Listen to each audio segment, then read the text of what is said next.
통증 인사이드 안영우입니다. 자, 이번에는 목 부위에 가래가 낀다, 목에 뭐가 걸린 것 같다, 이런 분들에 대한 이야기입니다.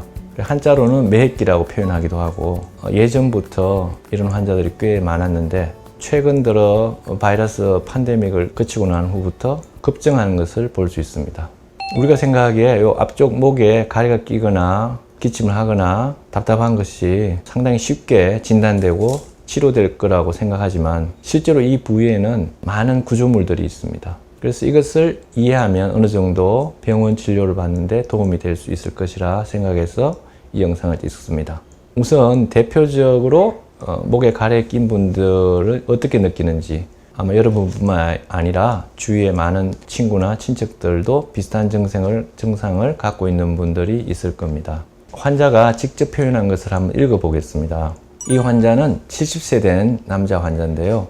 최근 6개월이 지나도 목의 불편감이 사라지지 않아서 소개를 받고 온 케이스입니다. 목젖 부위에 끈적끈적한 것이 붙어 있는 느낌이 있고 답답함을 느낀다. 그리고 마치 가래가 붙어 있는 느낌이 있는데 실제로 기침을 하면 가래는 잘 나오지 않는다고 합니다. 그래도 억지로 기침하면 조금 가래가 나오는데 가래 색깔이 우리가 말하는 누런 가래가 아니고 대부분 투명한 가래고 가끔 흰색 가래가 나오기도 한다, 이렇게 적고 있습니다. 그리고 그 양도 아주 조금 나온다. 그리고 가끔 기침을 해서 목 안쪽 인후통이 있다, 이렇게 표현하고 있습니다. 그래서 말을 할 때 가래가 끼어서 말하기가 좀 불편하다. 이분은 이런 증상을 갖고 있는 사람들 중에서 증상이 제가 보기에서는 아주 심하진 않습니다. 그렇지만 6개월 이상 이런 불편감에서 힘들어하고 있기 때문에 이 부분에 대한 접근을 해보도록 하겠습니다. 자, 일반적으로 우리가 목에 가래가 끼면 코에 있는 가래가 넘어간다, 그래서 후비루 이렇게 표현하기도 하죠. 그런 경우 상당히 많습니다.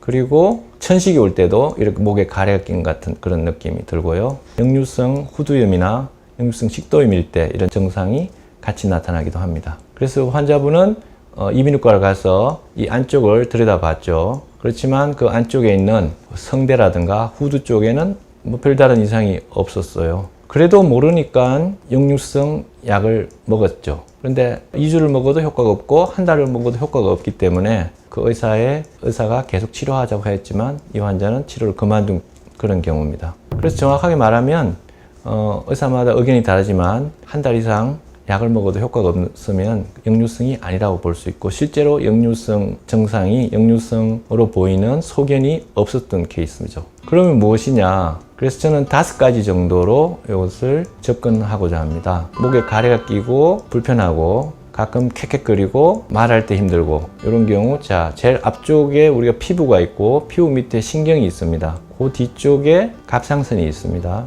그리고 우리 목을 움직이는 여러 가지 근육들과 뼈들이 있는데요. 제일 위쪽에 여러분들이 보다시피 여기 안에 설골이 숨어 있으면 설골.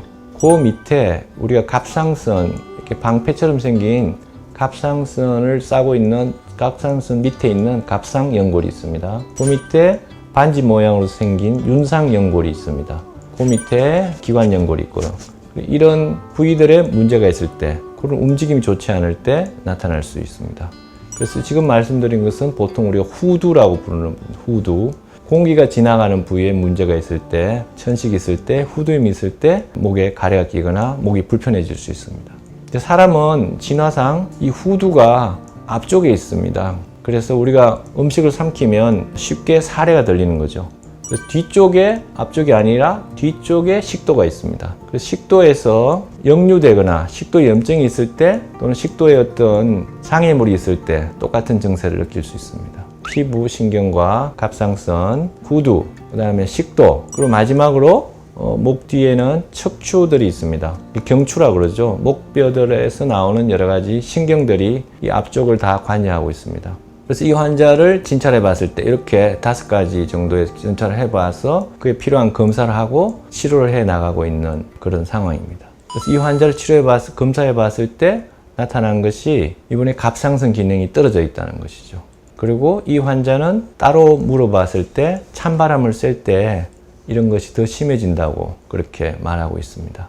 자, 목에 이물감이 있거나 목에 가래가 끼거나 기침을 하거나 이럴 경우 쉽게 역류성이라고 진단하거나 쉽게 다른 병이 없다고 진단하지 말고 다양한 원인에 대해서 진찰해 보아야 합니다. 근데 문제는 갑상선 내과, 호흡기 내과 또는 이비인후과, 소화기 내과 또는 척추 이렇게 각 과를 간다 하더라도 이 환자의 원인을 찾아내기는 어렵다는 것이죠. 그래서 이걸 통합적으로 관리할 수 있는 자신의 주치의와 함께 어떤 검사가 더 필요한지 자세히 상담하면서 치료해 나간다면 이러한 통증에서 벗어나갈 수 있을 것입니다. 그래서 이분은 6개월 됐지만 아마 제 예상으로는 한두 달 안에 많은 부분이 해결될 것이라고 생각합니다. 벌써 이분의 혈액검사에서 갑상선 기능이 떨어졌다는 것을 찾아냈기 때문입니다. 두 번째, 이런 질환들이 5가지 이야기했지만 이런 질환들이 오래 지속이 되면 뇌와 연결돼서 만성화되기 쉽습니다. 그래서 심리적으로 위축되고 이걸로 인해서 정상으로 인해서 많이 불편해지면서 점점 더 낫지 않는 것이죠.